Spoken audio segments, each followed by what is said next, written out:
You ask Tiger to solve. This deals with linear equations with one unknown. The final result is a equals 3. Let's solve it step by step. Simplify the expression. Find the greatest common factor of the numerator and denominator. Factor out and cancel the greatest common factor. Swap sides. Isolate the a. Multiply both sides by 4. Group like terms. Multiply the coefficients.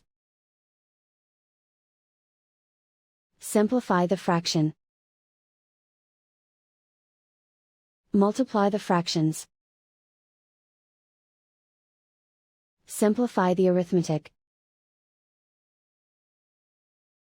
And so the final result is a equals 3.